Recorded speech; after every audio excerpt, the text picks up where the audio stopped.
What's good, Hoopers? Did you recently have an ACL reconstruction or know a friend or teammate or family member that recently had one and are struggling to get that knee bending? In this video, we're going to go over an exercise that we like using help to get that knee bend and a little bit of information why getting that knee bending is very important and getting within that 5 degrees of the non-surgical leg. So stay tuned.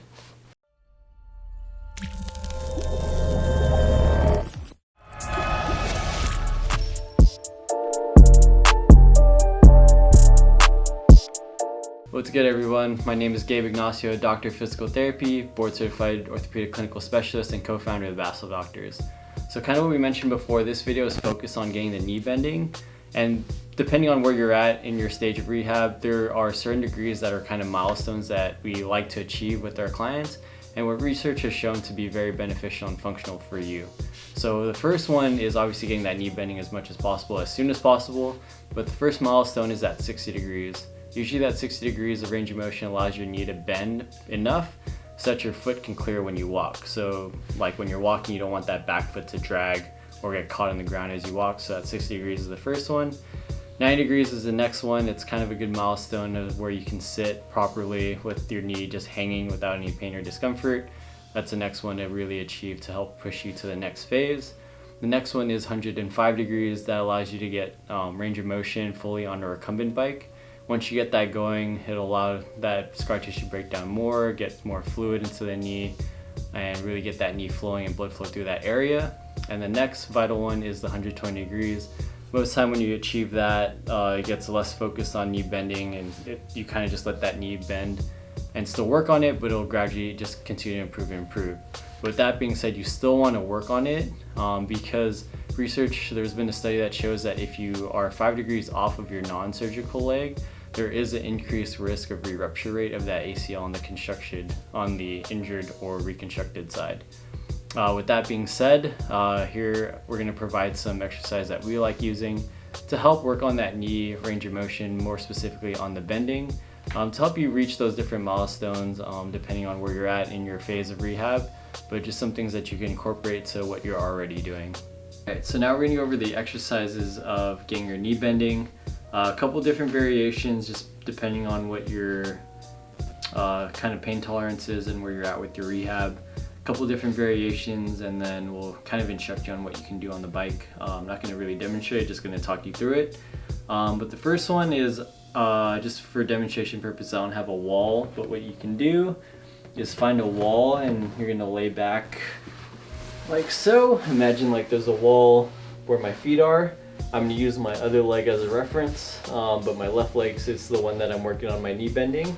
So what I'm going to do is, you could either, if there's a wall there, you could just let it slowly slide down, and then you're going to use your other leg to kick it back up. And let kind of gravity do its work, let it slide down wherever is comfortable and tolerable for you. Even if you don't have a wall, you can use your other leg as kind of the support system. Your left leg, my reference leg here, should be completely relaxed, and my right leg's doing the work. So just letting it bend as far as tolerable for you, maybe like a 2 or 3 out of 10 discomfort, and then straighten it back up using your right leg. And then same thing, just repeat wherever is tolerable. As you get better and better, try and get deeper and deeper. You could do like 20 reps at a time, take a break. These ones you could do as many and as often as you want. Obviously listen to your body, try not to force it too much. But you do need to work into some discomfort to get some improvement in your knee range of motion. So that is wall slides. Next one is more of the classic one, is heel slides. So I'm gonna use a strength band here. You could use a towel, yoga strap. You can even just use your hands depending on where you're at with your range of motion. And whatever's comfortable for you. You can either lay down or sit up. You're gonna get the strap around your foot. And then from there, you're gonna pull. So first you wanna do as much work as you can. So saying, I wanna bend as much as I can on my own, and that's all I got before it gets really tight. Then I'm gonna use my arms to pull a little bit more, work to that 2 or 3 out of 10 discomfort. Mostly tightness, though obviously don't push through any like real pain or any sharp pains, and then control it back out. And then as you get better, work your way further and further. Heel side as far as you can. Use your arms to help pull back further and further. And as you get better and better, you can get rid of the strap. If you don't have one, you could slide as far as you can. Then you could grab with your hands, pull back as far as you can go, hold it there for 3 to 5 seconds, control it back out, work into some discomfort. You need to work through some discomfort to get that range of motion better, okay? So that is heel slides. Another one of my favorites is just letting your knee hang. So if you're able to get to that point, just let your knee hang, get some of that range of motion.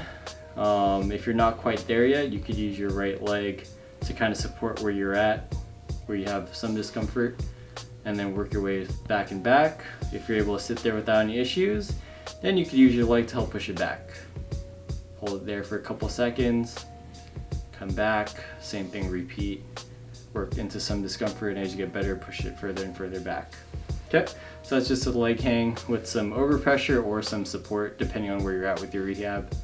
Next one is either a recumbent bike or upright bike. The first goal is getting through full rotations with the recumbent bike forward. Sometimes going backwards is easier, requires a little bit less range of motion. If you can't quite go forward or backwards, we call like teardrops or partial range of motion, where you kind of go forward as far as you can and then go backwards as far as you can and go forward, kind of teeter between the two until you get eventually full range of motion. You'll do that on a recumbent bike and then progress to an upright bike. So those are some of the exercises that we like using early on in rehab. And as you get to later stages, just depending on where you're at in your range of motion and where you're at with your milestones. But like I said, you got to work through some discomfort to get that knee range of motion moving. This is a little bit of no pain, no gain type of thing. So try those out and let us know how it goes. All right, welcome back. Hope you enjoyed those videos on getting your knee bending. Like we mentioned earlier in the video, there are different components of that knee bending that are good milestones for you to shoot for. If you like this video and you found it valuable, or you have someone that you can share this with, please like, subscribe, share with your family and friends or teammates or anyone going through it. We'd really appreciate it. Help us grow and reach more hoopers. We are the Basketball Doctors. Let's ball for life.